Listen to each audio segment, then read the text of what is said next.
ಚಿಕ್ಕಬಳ್ಳಾಪುರ ಮಾಲಿನ್ಯ ನಿಯಂತ್ರಣ ಮಂಡಳಿ ಕಚೇರಿಯ ಎಸ್ಡಿಎ ಕಾಜಾವಲಿ ಎಂಬಾತ ಲೋಕಾಯುಕ್ತರಿಂದ ಬಂಧಿತನಾದ ಆರೋಪಿಯಾಗಿದ್ದು, ಲಂಚ ಸ್ವೀಕರಿಸುತ್ತಿದ್ದ ವೇಳೆ ಲೋಕಾಯುಕ್ತ ಪೊಲೀಸರು ಬಲೆ ಬೀಸಿ ಸೆರೆ ಹಿಡಿದಿದ್ದಾರೆ.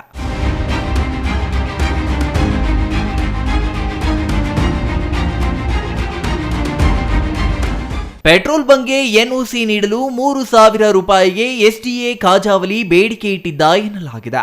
ಚಿಂತಾಮಣಿ ತಾಲೂಕಿನ ದೊಡ್ಡಗಂಜೂರು ಬಳಿ ನೂತನ ಪೆಟ್ರೋಲ್ ಬಂಕ್ಗೆ ಎನ್ಒಸಿ ನೀಡುವ ವಿಚಾರಕ್ಕೆ ಸಂಬಂಧಿಸಿ ಆರೋಪಿ ಹಣಕ್ಕೆ ಬೇಡಿಕೆ ಇಟ್ಟಿದ್ದ ಎನ್ನಲಾಗಿದೆ. ಇಂದು ಬೆಳಗ್ಗೆ ಲೋಕಾಯುಕ್ತ ಪೊಲೀಸರು ಲಂಚ್ ಬಾಕ ಸರ್ಕಾರಿ ಗುಮಾಸ್ತನನ್ನ ಖೆಡ್ಡಾಗೆ ಕೆಡುವುದರಲ್ಲಿ ಯಶಸ್ವಿಯಾಗಿದ್ದಾರೆ. ಆರೋಪಿ ಕಾಜಾವಲಿಯನ್ನ ವಶಕ್ಕೆ ಪಡೆದು ವಿಚಾರಣೆ ನಡೆಸುತ್ತಿದ್ದಾರೆ ಲೋಕಾಯುಕ್ತ ಪೊಲೀಸರು.